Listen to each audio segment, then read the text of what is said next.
Dai Vernon is to conjuring as James Joyce to the novel, or Einstein to physics.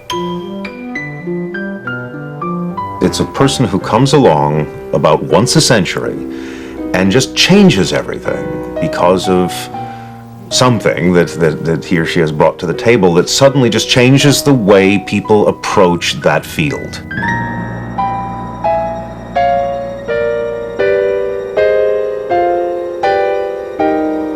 As a father, he was a good magician. We were dispossessed because he didn't believe in paying bills. It was not something he was interested in doing, so my mother had to scrimp and try to keep the family together while he practiced seconds. I don't think there's a performer today in Las Vegas or Hong Kong or China who doesn't have a little Dai Vernon in them. His contribution to magic is unparalleled. In the last 100 years, nobody was able to touch him. This is a tale of a magician and his magic. His life spanned almost a century, and during that time, he would transform this ancient art. Whether he was called David or Dale, Day or Dai, everywhere he went, he was known as the Professor.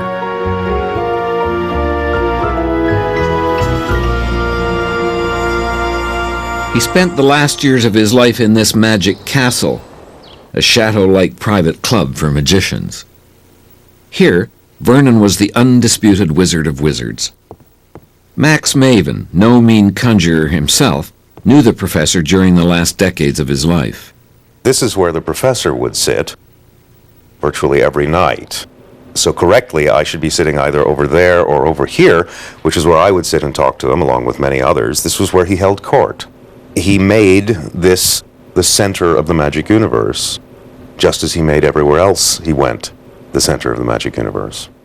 But this was not the first castle to play a role in the professor's life. His family lived almost in the shadow of Canada's stately Parliament buildings, a comfortable middle-class family in a far-flung corner of the Dominion in the twilight of the Victorian era. He was going to follow a path that would scandalize the good citizens of that elegant time. David Frederick Wingfield Verner was born in 1894, the eldest of James and Helen Verner's 3 sons. David's father would occasionally entertain him with simple magic tricks, never dreaming of the destiny that awaited his young son.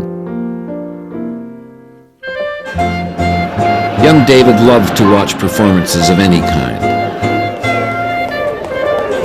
But nothing was as exciting as the magicians.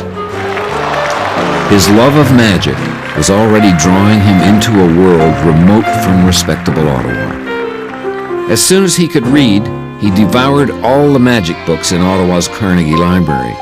His almost supernatural talent was apparent from his earliest youth. In 1901, magician extraordinaire Howard Thurston came to Ottawa.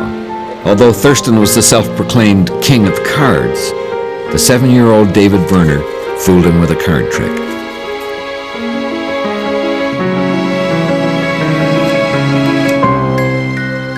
In 1902, 8-year-old David came under the spell of a book that had been published earlier that year. The expert at the card table purported to do something that no book had done before.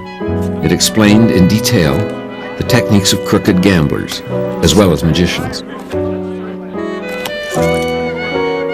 People supposed that the book's author, S.W. Erdnase, was using a pseudonym.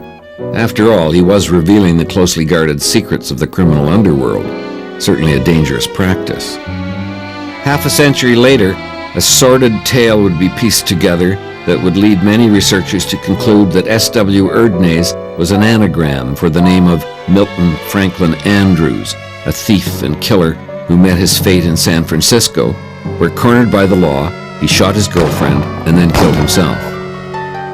Despite its highly suspect origins, Erdnase has never gone out of print. But young David knew none of this. He only knew that Erdnase held the key to a world of conjuring he had never imagined. By 12, he had memorized the entire book, and over the next 80 years, he would continue to study this Bible and spread its gospel. When he began performing, for church and school groups. There were some who were less than pleased. When he started doing magic, his mother was upset because he was good at it. She said the other children, they couldn't really sing or dance, but David, you did so well. I'm so ashamed. I said, Mother, what do you mean? She said, I was so ashamed of you. I said, Mother, I did very well, I'm sure. She said, yes, but she said, everybody in the audience must have thought that you were not my child. I picked you up at a circus. You were a circus child. In those days, if you belonged to a circus or show business, you were below the pale. On the other hand, David's interest in the fine arts probably received more support from his family. His uncle was Frederick Vernon, a noted Canadian landscape painter. Vernon's father always encouraged his interest in the arts. But for the moment, his parents' concern was that he have the best education they could afford. And so young David was sent off to Ashbury College, even in those days an exclusive Ontario private school. He was a well-rounded student, a fine artist, captain of the football team, a star hockey player. It was here that his chums shortened Dave to Day, the first of many transmutations his name would undergo. During a family vacation at Old Orchard Beach in Maine, it became clear that David had great artistic talents, although these seemed to favor unusual forms of expression. One day, he came across a silhouette cutter plying his trade on the pier. It was a popular art form, but a difficult skill. There were few artists in the country who did it professionally. David couldn't wait to try.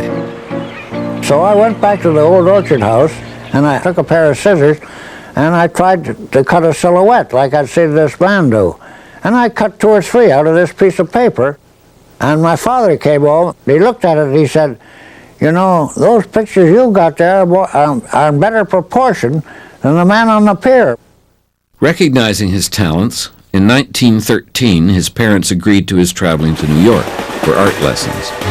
It was to be a journey into a very different world. New York was a city that had figured large in his dreams for as long as he could remember. His plan to live here as an art student changed as soon as he discovered Coney Island. Unlike today, a less seedy Coney Island was a popular playground for a middle class seeking a summer refuge.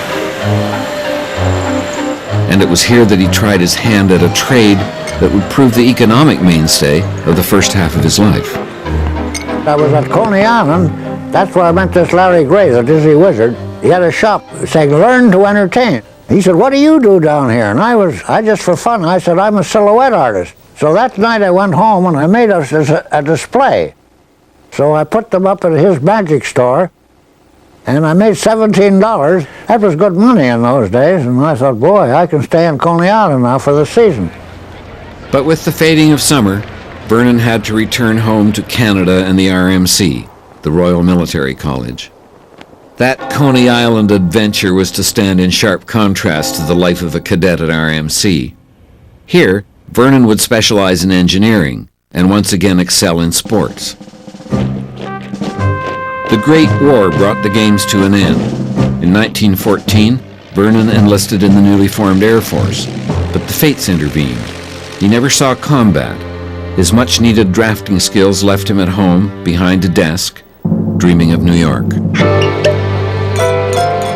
By war's end, he had left Canada and moved to Manhattan. Then, as now, the bright lights of Broadway were an irresistible attraction for those in love with the stage. Vernon was no exception, but his real love was for one of the theater's less respected branches. This time, Vernon did not enroll for classes at the Art Students League. He had committed himself to another muse. And to his mother's chagrin, it was this craft that Vernon wanted to see elevated to the level of the higher arts.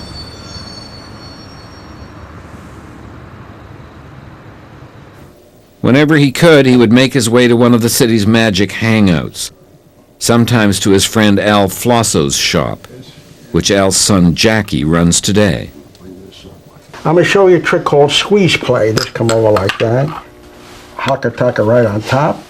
then I'm just going to show my hand's empty, and then you just squeeze it right through.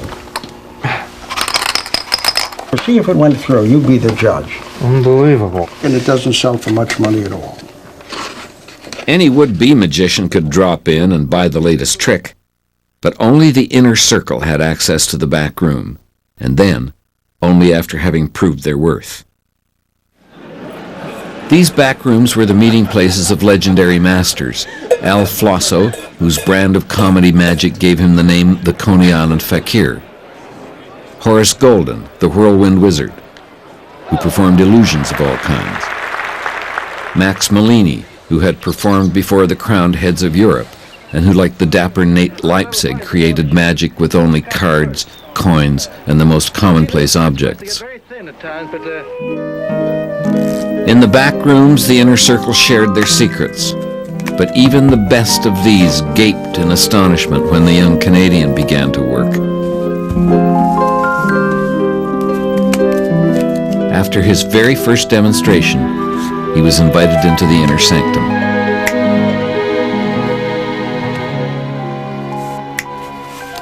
When he came to New York, he was doing things from Erdnase that the card people in New York who knew cards, but they didn't know about this, he was fooling them with this, with Erdnase approaches. And to this day, if you could do what's in Erdnase, you're a top card man. Vernon may have been known to the inner circle, but in the public imagination, Harry Houdini was the embodiment of magic. Vernon didn't share the public's enthusiasm. While he might begrudgingly give a nod to Houdini's public relations abilities, or to his skills as an escape artist, he did not speak highly of him as a magician. Vernon had very strong ideas about what counted as magic and what didn't. Anything mysterious is magic, something that people can't explain, something weird happens, something strange. There's nothing strange to seeing a guy get out of a straitjacket. He wiggles around, tries, and gets the thing out. Houdini didn't do any magic. He did escapes and put his name across. He couldn't do magic. Houdini had issued a challenge. No one could fool him with a trick if he saw it 3 times. Vernon had Houdini write his name on a card. He then proceeded to fool him. Not once, not 3 times, 7 times.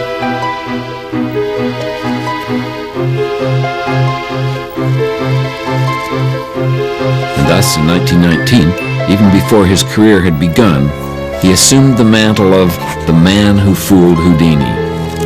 It wouldn't be long before everyone in the magic scene was calling this young man the Professor.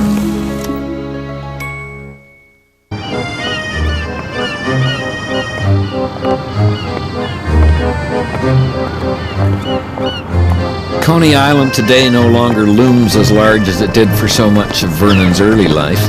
Having first enticed Vernon to stay in New York, Coney Island was now about to play the role of matchmaker for the expatriate Canadian. The renowned magician Horace Golden was performing at Coney Island. In theaters around the world, he had caused women to float in the air, had made them vanish, and was one of the first to saw them in half. One of his assistants at Coney Island was the comely Jean Hayes, soon to be Mrs. David Vernon. On March the 5th, 1924, they were married at Manhattan's Church of the Transfiguration, known to the New York art scene as the Little Church Around the Corner. Jean and David seemed to have a lot in common, but their life together was not to prove harmonious.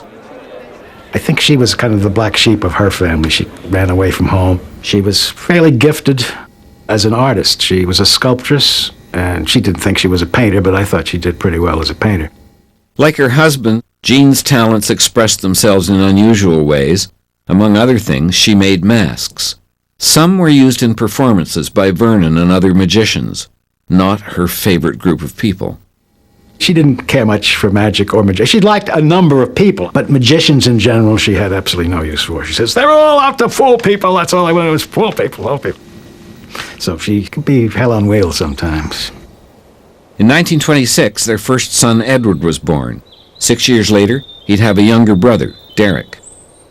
This time of familial bliss was heralded by a measure of financial success, that in 1924 was almost magically thrust upon him. While casually performing card tricks for some friends, Vernon was approached by the well-known theatrical agent, Francis Rockefeller King.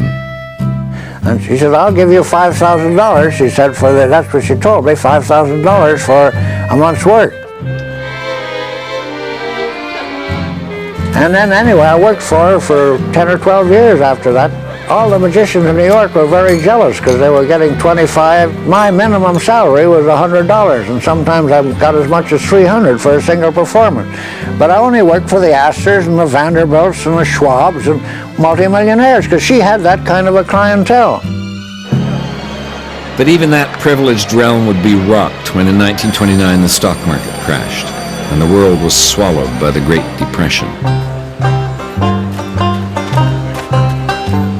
Throughout those lean years of soup lines and work projects, Vernon found he could still make a living with his shears and a sheet of black paper. His clientele included the writer F. Scott Fitzgerald, the actor Ray Bolger, and even a president. But it was the art and craft of deception that was his passion. Everything else just got in the way. I remember him coming home with something new and then sitting there and practicing it completely day after day, and sometimes completely through the night. I came home one day from school, and because I was so young, it didn't make any difference to me. I thought it was great fun. All our furniture was out in the street. Because when the landlord would come, my father would say, "Tell him to go to hell." He wasn't a very good tenant, and perhaps an even less accomplished father. My father was very unusual as a parent. He wasn't a typical parent. If I were doing a magic trick or watching a magic trick, I don't think he was aware that I existed. I remember we had a big swimming meet in New York through the Madison Square Boys Club, and I was only a little guy. And I came out third in the city, and I was proud of myself. And my father said, "Don't you ever have me come down and watch you do anything if you don't come in first." He may have seemed insensitive to domestic responsibilities, but there was one thing guaranteed to get his attention: word of a gambler with a new technique.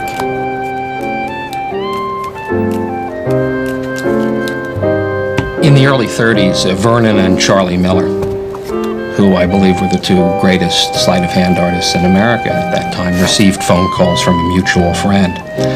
And this fellow said, "There's a man in Wichita, Kansas, who can deal from the center of the deck." In the old books, anybody who's read magical literature, there's no reference to a center deal. There's no such thing. As somebody says, it's hard enough to deal a second card. How in the world are you going to deal a card from the center of the deck? And these two men hung up the phones and packed their bags and left for Wichita. The question is, why did two grown men travel so fast and so far? To understand why, you have to consider that a talented cheat might be able to control the position of the cards after a shuffle, but in most games, another player will then cut the deck, and somehow the cheat has to regain control of the cards after the cut.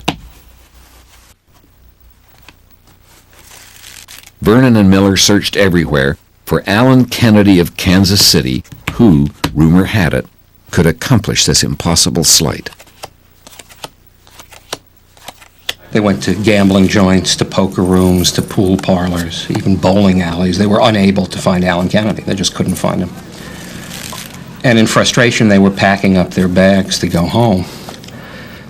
And Vernon noticed a little girl eating an ice cream cone in front of a store. And I said, "Do you know a Mr. Kennedy in town?" And she said, "Mr. Kennedy lives in that White House at the top of the hill." And that's how they found Kennedy and actually saw the center deal. And Vernon used to love to tell this story when he was in his 80s. He'd always kind of lean back and say, I'm not a Bible student, but I thought a little child shall lead them. I thought, here, I've been looking all around, Charlie Miller and I, in banks and filling stations, and here's a little child. And so in 1931, they discovered this holy grail of card cheats. They found it on the outskirts of Kansas City, in the hands of a farmer who could absolutely imperceptibly deal the cards he wanted from the center of a shuffled deck.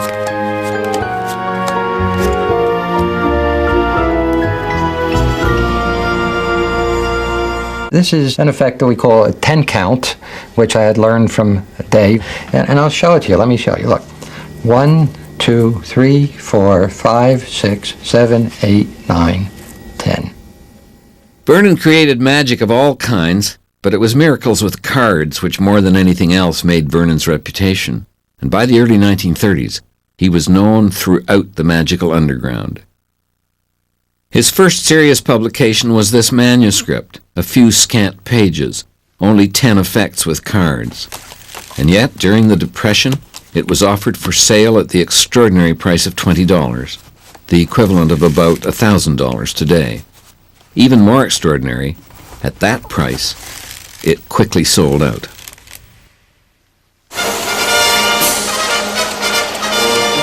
The Second World War found him too old for active service, but it was to bring him closer to the battlefield than he'd come during World War I. Vernon joined the American Service Wing, an entertainment organization like the USO. He was made a captain and put in charge of a group who performed for troops stationed in the Philippines.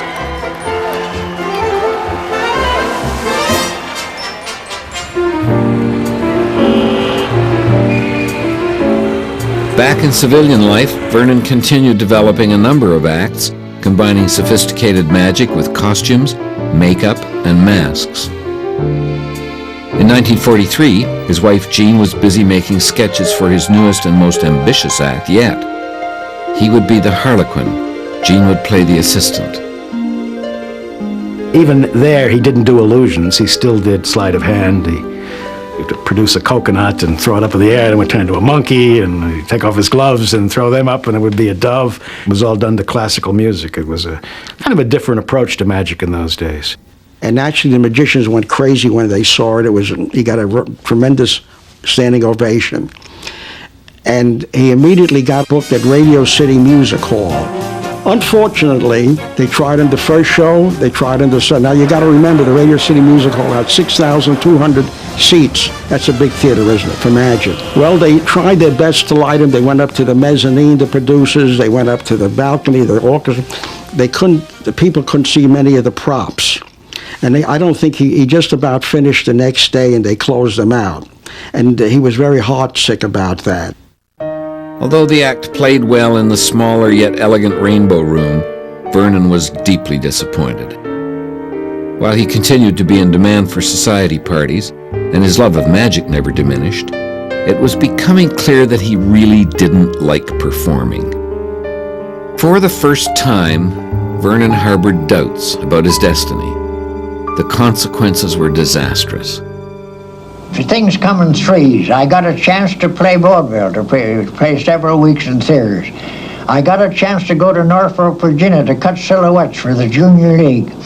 And I also got a chance to use my engineering job that I took at RMC. So I asked my wife, I said, what should I do, Jean? Will I cut the silhouettes or take the theater job or use the engineering job? They're building East River Parkway, and I can get a job there, a pretty good job. My wife says, you've never worked in your life. Why don't you take a man's job and go to work like a man, you know? And he was supposed to sit on a barge in the East River and do nothing. But he wanted to help, and he was carrying buckets of mercury from the barge to the dock, and a plank broke, and he fell down between the barge, and they broke both his arms very badly. And they wanted to cut his arm off, and he wouldn't let them. And they said, well, it's damaged beyond repair. It was his elbow. Just smashed all to hell. And I said, we can't fix it. And he said, well, you're not cutting it off. He says, my life. To his doctor's surprise, Vernon recovered, but he would never again be able to fully straighten his arms. Some of his friends said it was a lesson not to be forgotten. John Scarney, he was a very good card man. He came into the hospital and he says, just goes to show you that guys like you and me shouldn't work. That's what he said. It wasn't long before he was performing again. During the next few years, he would work the cruise ships of the Caribbean, a performing venue that, like upscale Manhattan society, suited his aristocratic tastes and personal style. Given a choice, though, he would still rather hang out with magicians and gamblers, and by the mid-1940s, there was no shortage of men who would drive across the state to have a chance to listen to Vernon. The 46th lecture was the start of what we gotten to know as magic lectures. But to me, when they did those lectures, I was there with my friend, and we were just astounded by what we saw. I mean, our mouths were open, or, it was just amazing. And these were things we had never seen before. And the approach, and I will tell you honestly, and very honestly, that changed my whole thinking and approach to magic. His drive was for naturalness in magic. No fancy moves, but every move had a reason. And one of the things that was so good about his magic was that it didn't look like magic. It just magical things happened, but he wasn't making passes or doing any weird things. The professor was an aristocrat, and aristocrats do not show off. He taught the magician John Carney that magic meant naturalness, and naturalness meant disguising, not exhibiting your skill. If I were to take a card like the Ace of Clubs and cut it into the pack like that, you might be impressed if I shake the cards and it came to the top. You'd go, wow, that's really fast, that's really clever, that's really skillful. But that's not the impression that the professor was going for. He would much rather have an impression like this, where I bent the card and I show you the card bent, and it's going into the pack. You can see it bent there.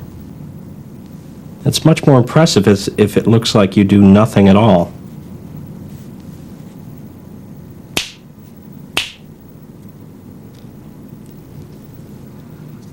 And the card still comes up to the top. That's different. That's magic. Vernon's genius was sometimes in creating something from whole cloth, from scratch, but sometimes, frequently, his genius was knowing what to put in and what to take out and how to put it together. As an example of this, when Dai Vernon published his cup and ball routine, it became the cup and ball routine. So much so that if you see a magician perform the cups and balls anywhere in the world, the odds of it being, essentially, the Vernon routine are 90+%. That's an amazing thing, to have that strong an influence, to create the template. The Vernon touch was to spread far beyond North America. In the mid-1950s, he was invited to lecture in England. As in New York, the lectures were enthusiastically received. But more than that, they were occasions when the best and brightest gathered around Vernon to create a whirlwind of magical activity. It was a time that culminated in his being recognized by England's prestigious Magic Circle and in the publication of a much-anticipated book. The professor's magical star had risen, but in his personal life, all was not well. Unfortunately, living with my father as a wife would have been impossible for almost anybody. I mean, he was very much a gentleman, he was kind, but he was just totally unconcerned with anything that didn't deal with his specific little world. She, got to drink a little too much, and it was all because he was so removed from it all. I mean, he would never worry about things, the rent due or something. I mean, he wouldn't even think about it, and of course it drove her crazy. And one night my mother was drinking and had cooked some exotic dish, and I turned up my nose at it. And being tiny, she would pick up whatever she could pick up and to whack the kids with, and she happened to pick up this Japanese bayonet and proceeded to whack me up pretty good, where I had hundreds of stitches and slashed.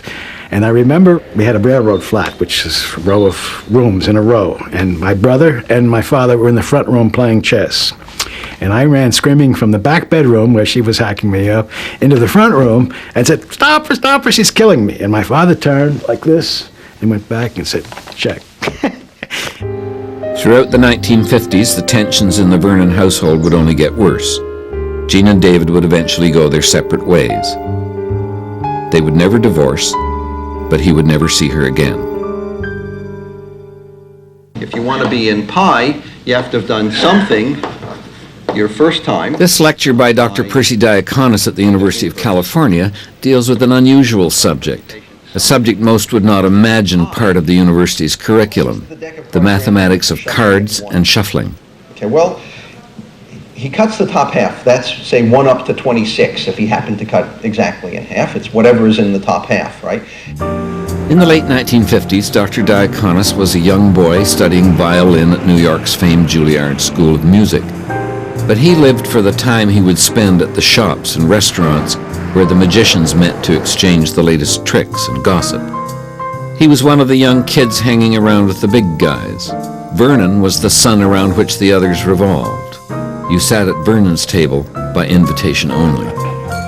I was practicing dealing the second card instead of the top one, and somebody said behind me, "Oh, that's very good, and I know who your teacher was," and I looked up and it was Vernon, and I thought, oh my God, but I sort of hung tough and I said, "Well, what do you mean?" And he said, no, you learned from Francis Carlyle. That's very good. You do that again. You do that very well. And it was just the two of us, and he was sincere. I mean, and then later, when the place filled up, he called me over to the big guy's table and said, "Now do that, what I saw you do before." And I did my little number, and he said, "Now, this young man has only been doing this for a few years, and he can do that better than any of you guys. There really is something to learn about that. Why do you think that is?" And I was burning red, and he said, "From now on, you can sit with us." Perhaps Vernon recognized something of himself in Percy. At an early age, they had both devoted themselves to Erdnase, the expert at the card table. It had a fascination for me, no way to explain it, and so I thought I knew it pretty well, and Vernon knew it line by line like the Bible, and he would sort of quiz me endlessly. How many one-handed moves are there in Erdnase? Or, where does Erdnase talk about overcoming friction with the nail, and etc. And one day he called me up and said, "I'm going to Delaware tomorrow. Do you want to go?" And I said, "Tomorrow?" And I was 14. And he said, "Yeah." And I said, "I'd love to go." Percy Diaconis and Vernon would spend almost the next 2 years traveling around the country, attending magic conventions, and chasing down rumors of gamblers with new techniques. If we heard that an Eskimo had some way of dealing the second card, we would be off to Alaska to go see if we could track them down. He just followed the wind. It was a boy's dream come true, certainly. I guess some eyebrows were raised. It's hard for people to understand the attraction of a great magic trick. Percy, like others who had lived with Vernon, found it almost as difficult as Jean had. We were visiting some magician and they had creme de coco, and would I like some creme de coco? And I said I didn't like alcohol. And Vernon said, no, try that. You'll like it. It's like chocolate milk. It's terrific. And I said, no, thank you. And he said, no, come on. Whatever happens, you try it, and I'll show you that double lift or whatever it was, some sleight that he'd been torturing me with. And so, okay. So I tasted this stuff, and my reaction is it was awful. It tastes like liquor. And I put it down, and he said, I knew you'd done that. If you just hadn't done that, I would have showed you. Now I'll never show that to you. And that went on. So I think at the end of the period when I was living with Vernon, we were screaming at each other a fair amount of the time, sort of like an old married couple. And yet they would remain friends for the rest of Vernon's life. But after 2 years together, they'd had enough of each other for the moment. Percy headed back east to practice his craft, and eventually to Harvard. Vernon went west to Hollywood and the Magic Castle. Vernon had come for a visit to check out this private club for magicians, and then decided to stay. Anytime you walked into the Magic Castle in the first half of a given night, you were almost certain to see him. Sometimes it felt like he never left. His presence made this place important, and it made it come alive. Magicians made their way here from all over to spend time with Vernon. Some of them would become stars in their own right, including another Canadian, Doug Henning. But all of them came to pay homage to the professor. Vernon made pilgrims, happy pilgrims of us all. That he literally had the power to make people get up and move. That's amazingly powerful. We must have all felt that at some particular point there was no choice. This is what we must do, and this is what we did. This is one of those trick coins that split in two. You're probably familiar with those, yeah, right? So that's... John one, Carney came from the two Midwest to hone his coins, craft and under the that's eye of the three. master. That's 3 coins. And that one, oh, that's not a coin. Ah, there it is, right there. That's 4 coins. So that's 1, 2, 3, 4. I would show him things at the Magic Castle over a drink or something, and he would nitpick and he would criticize things and tear it apart. And you would think that would be a bad thing, but you'd take it home and come back the next day with some changes, and he'd still tear it apart, take it home, and eventually he'd run out of things to criticize. Steve Freeman came from Oklahoma, and while the public may not know his name, in Magic's inner circle he is spoken of as one of the finest card men in the world. And he made you work for the information. It didn't come easily. The interesting thing is you could show him something that you really thought you knew well and thought you did well, and he would ask you several questions about it that pretty much made you realize you didn't understand the move at all. He certainly could tease, but he also had a real sense of humor and loved poking fun at himself and his own no doubt well-earned reputation for being cantankerous.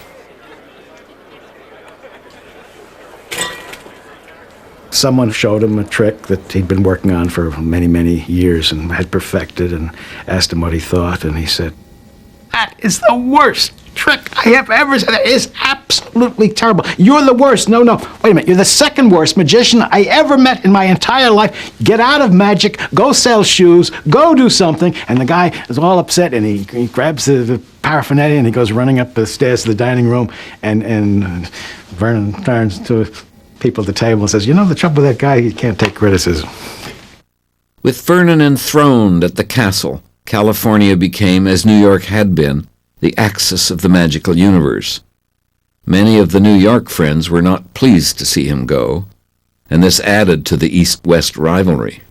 And one of the ways this rivalry expressed itself had to do with the pronunciation of his name, because all during the years that he was based in New York, his friends and people around him pronounced his first name Day. And when he moved to California, the pronunciation shifted to Dai. And there were sometimes moments of almost friction on the issue of pronunciation. So not surprisingly, many people would ask him, "What's the correct pronunciation, Day or Dai?" And he would smile and say, "Either or either." Okay, you say you're interested in a mind reading trick. Is that it? You want to read someone's mind. That's what you like to do. Okay. Vernon invented the modern notion of what I call think-a-card. So card tricks are often, somebody says, "We'll take a card," or something like that. And Vernon had a different tack. He would say, "Think of a card." Okay, let's try it with this. I want you to look at any one of these cards and think of it. Got it. Are you thinking of one got card? it. Okay. And you think of one, and then somehow a card's laid down on your hand. You haven't said a word, and then what was the card you're thinking of? Jack of Hearts, and you turn it over, and it's the Jack of Hearts. It's just eerie. I want to see if I can get you, and I think I got you. What was the name of the card that you looked at? The Jack of Hearts. The Jack of Hearts. Did I get you? Because here is the Jack of Hearts. Vernon's importance for magic is as much for his connection to the past as for his creative contribution.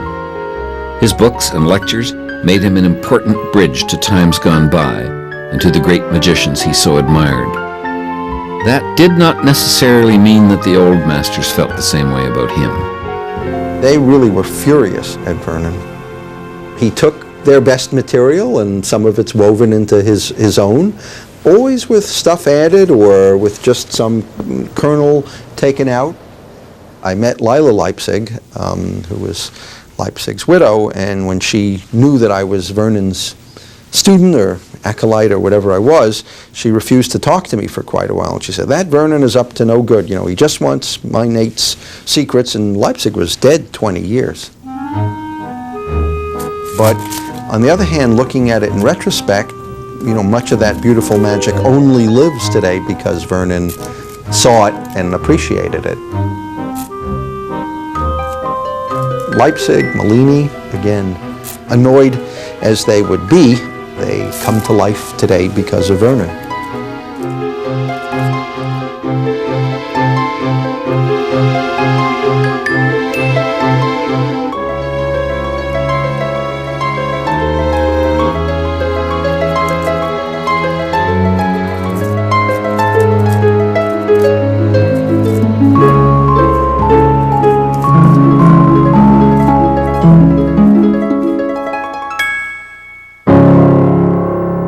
For the next 2 decades, Dai continued holding court at the castle.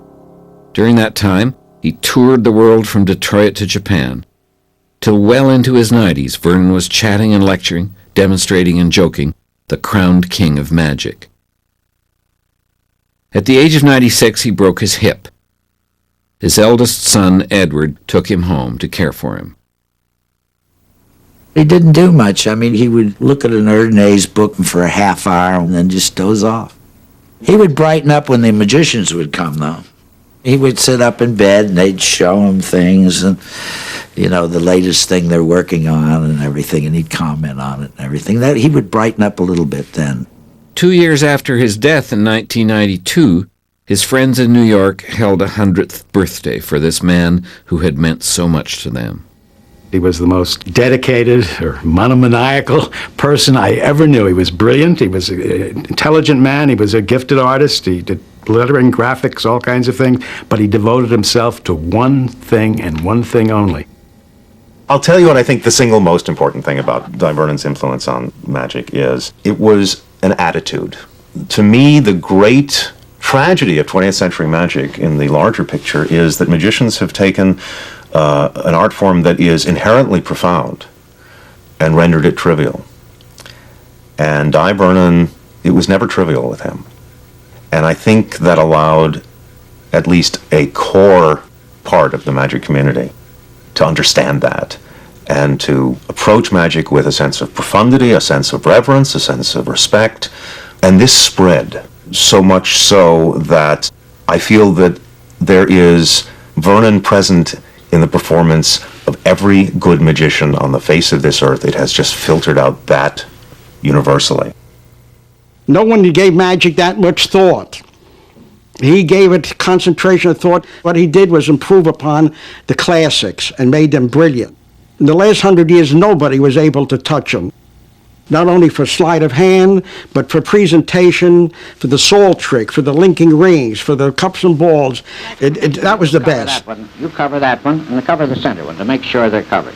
I'm going to explain how this is done, but I'm going to simplify it so you can understand it. I'll put one of these back in my pocket, and I'll put this one back in my pocket. So if I put these two away, that leaves one under the center cup, doesn't it? There's one there. But you see, this one has returned again.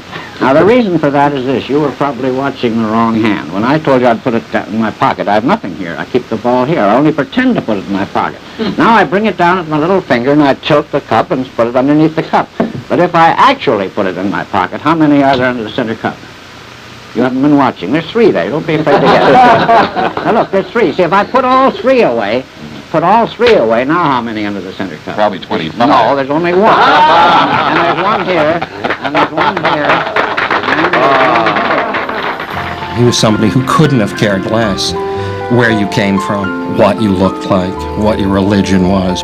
If you were seriously interested in magic, and he made one of those judgments that you were, that was it. He just gave you this remarkable gift of his company and his presence and his friendship. And what's equally remarkable and profoundly sad is that no people coming up again will ever be able to know him.